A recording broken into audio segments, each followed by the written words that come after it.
Hey, what's up friends? Welcome back to the channel. If you're new to my channel, my name is Rick and I want to say thank you for stopping by and hanging out. Today, first of all, I just want to apologize if you hear any background noise because I got my AC going on, I got my laundry going on, so there's a lot of background noises, and if you hear that, I want to apologize in advance. Please bear with me, okay? Okay, so with that out of the way, today's video is going to be about a couple of topics that have been going on in the music and entertainment industry. First of all, if you haven't heard already, Foo Fighters drummer Taylor Hawkins passed away on March 25th, which is a couple of days ago. A couple of websites that I've looked up on, and it said the investigation is still ongoing, so I'm not going to really go into that because that's not really what I wanted to kind of discuss and talk about. My heart goes out to the Foo Fighters, the entire band, the families, and you know, the millions and millions of hardcore Foo Fighters fans out there. I am not personally a hardcore fan. Like I have friends who are hardcore fans, and you know, I am definitely not at that level. I do really love and enjoy the Foo Fighters music. You know, they're a fucking amazing band, and they come out with, you know, they've come out with so many good songs, so many good albums. I really enjoy their music, and they're, you know, no doubt one of the greatest rock bands like ever. I feel for all the fans, you know. This one kind of hit kind of hard, you know. Although I'm, you know, like I said, I'm not a hardcore Foo Fighters fan, but it really hit me because when Chester from Linkin Park passed away, I was just devastated and completely heartbroken. And I remember that day, I heard the news in the morning while I was getting ready for work, and I just couldn't believe it. Like, my heart just dropped, and the entire day while I was at work, it was just, I had such a somber feeling. It's hard to describe. It's just, I was really heartbroken, and I just felt really somber at work, and I was just, you know, trying to get through the day because it was hard to focus. And you know, I've never met Chester, or I haven't even seen Linkin Park live, so it was kind of a weird feeling because I don't know Chester on that level. But when you're such a big fan of a band or an artist, and you know, you admire and you look up to them, and you know, you've been following them for years and years, and you just feel this kind of connection to them. So, you know, for all the hardcore fans out there, I can understand and feel what you're all feeling. And you know, I've been through that feeling before when Chester passed away. And you know, like I said, you know, that day when I found out, I was just going through the motions at work and just trying to get through the day. After work, I went to the gym and I was just listening to Linkin Park, you know, throughout my whole workout. And you know, later that night, I was just watching live concert videos on YouTube of Linkin Park. And I know all of the hardcore Foo Fighters fans have been listening to the albums on repeat, and also probably watching live concert videos on YouTube of the Foo Fighters. And just kind of, you know, even if you've seen them live, you probably like reminiscing on that, and you know, maybe watching the videos and looking at the pictures that you took at the concert. It's such a hard time, like, you know, especially if Taylor Hawkins was like your favorite member. Like, if you're drummers, for all the drummers out there, and you looked up to Taylor Hawkins, I can understand that heartbreak, and you know, I understand that connection that you might have had with Taylor Hawkins. So it feels like a dream, you know. It's like not even real that somebody that you look up to and you know, like I said, you followed and you admire for so many years, and you just, you know, you felt a connection to them even though you haven't met them, even if you haven't even seen them live in concert. You've seen concert footage live on YouTube or whatever, on TV. My heart goes out to all you hardcore Foo Fighters fans out there, and you know, his legacy lives on. He's a legend, so, and legends never die. The music and his legacy that he left will always live forever with the music and the fans and the band. So my heart goes out to you all who are hardcore Foo Fighters fans, who've looked up to and admired Taylor Hawkins for, you know, so many years. I was just watching a concert of the of this year, actually, one of their recent ones, the 2022 Lollapalooza. I can't remember where exactly the location was at, but man, their energy and what they put out on stage is just, it's so, I don't even know how to describe it. It's just, it was so much fun to watch, and it's just, I was so in it when I was watching it. Almost like if you were even, you know, like if I was there. I know that sounds weird, but they put on such a good show, and they're such good performers and musicians that it was just so much fun. And just watching Taylor play was just a lot of fun. Just watching that live concert and just watching them go off. You know, you can tell they're having fun on stage, and the way Dave Grohl interacts with the crowd was just, it was so different from watching some other bands. You know, they're all having fun on stage. And in this particular concert, I don't know if any of you seen it, but let me know if you have. Someone in the crowd made like a huge, like, I want to say it was like a 4x4 painting of Dave Grohl, and it was fucking sick. Like, if you watch this one, I can probably link it in the description box. I'll have to look it up though.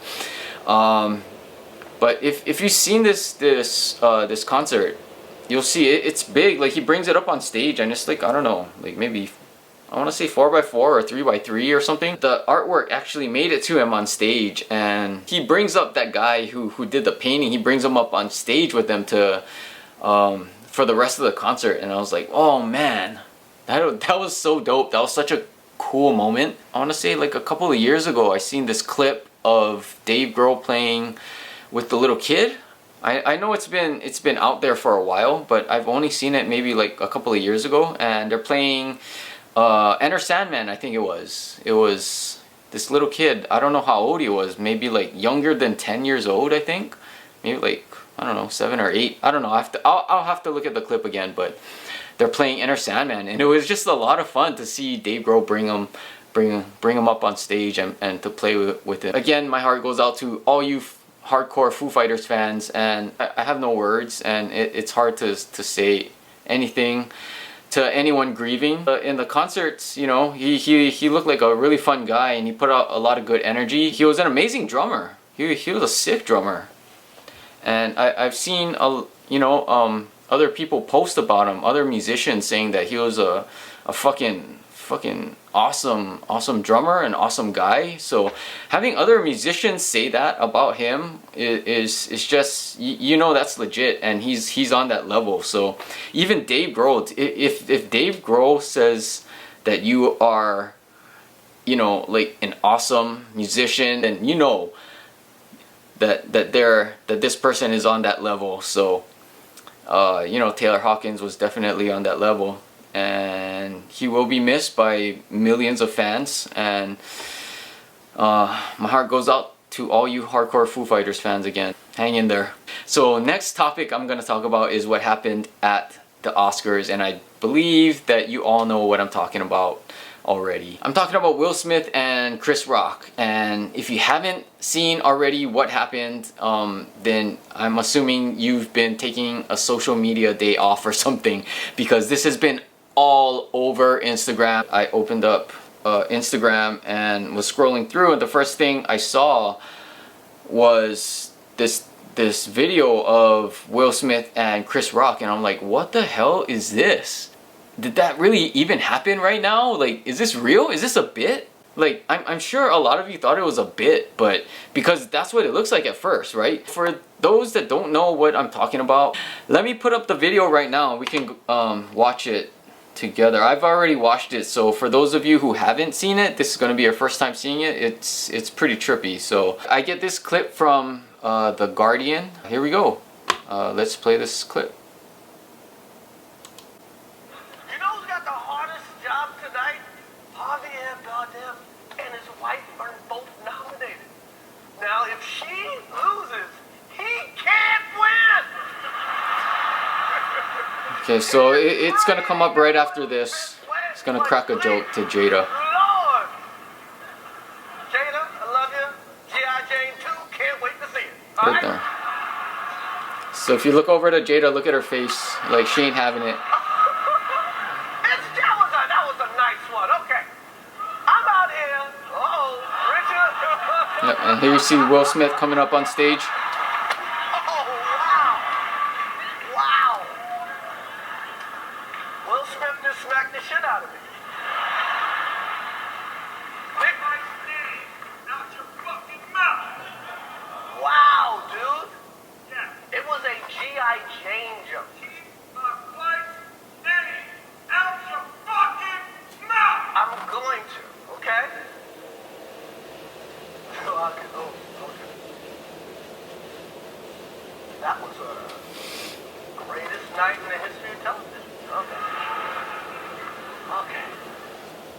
I'm sure he was pretty. Chris Rock was pretty taken back by that. So I think he handled that pretty well, pretty professionally, and he had to move on with the show. So what can he do? It's not like he's gonna retaliate on live TV, even though maybe he might have wanted to. I don't know. What do you all think of this whole situation? Like, are you on Will Smith's side, or are you on Chris Rock's side, or are you kind of like in the middle? Like, what are you all feeling about this? I'd like to look at it from both sides, both perspectives. Chris Rock, he's a stand-up comedian, and they roast people all the time, right? That's what they do. That's what comedians do. Maybe that G.I. Jane joke might have been a little bit overboard considering Jada's condition, but at the same time, I can understand Will Smith's side because, seeing Jada's reaction to it triggered him. Maybe he wasn't thinking straight, because when you get triggered and that switch turns on, it's like you're seeing red, and it's kind of hard to stop at that point.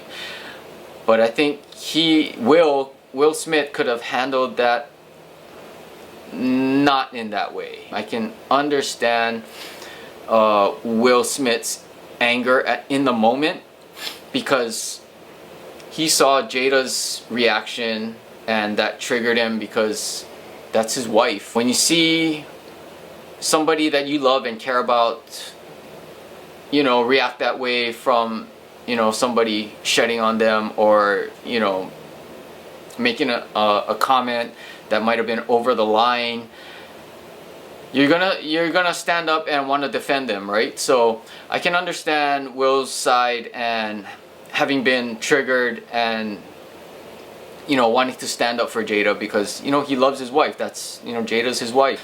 But at the same time, I think that could have been handled a bit differently. Maybe he could have talked himself down internally somehow. It was live TV, and he went up there and physically assaulted Chris Rock. What are you gonna do after that? Like, it's a fleeting moment. It's such a quick action, and that could have such huge ramifications if you don't think about an alternative way to handle the situation. Yeah, I do feel like that he definitely did not have to handle it that way. I don't know what the right way would have been. Maybe he could have, definitely not go up there on live TV and slap him, but maybe he could have went backstage at some point and say, hey, yo, that wasn't cool, what you said about Jada, and that G.I. Jane joke, I understand it was a joke, but considering what Jada's condition is, that that wasn't cool. Well, let me know what you all think of this one. Do you stand up with Will, or do you stand with Chris Rock on this one? Which brings me to the closing. For all of you who are hardcore Foo Fighters fans, let me know down in the comments. Let me know what your favorite Foo Fighters song is, or songs are. Let me know which one is your all-time favorite album, or if you love all of them. I'm gonna have to say my favorite Foo Fighters song is gonna be My Hero. It always has been, always will be. I really love that song so much. It just gets me hyped whenever I hear it, and the drums in that song is just, I really love the drum part in that song. It just fucking gets me so hyped. Let me know who your favorite Foo Fighters member is. Was it Taylor Hawkins or any of the other Foo Fighters members? And let me know what you all think of this whole Will Smith Chris Rock debacle. This whole thing was a shit show. That wraps up today's video. If you stayed this far in the video, I want to thank you so much, and please hit the like button for me. It helps out my video and my channel a lot. If you want to see more videos from me, hit the subscribe button, and I will see you all in another video. Alright, later.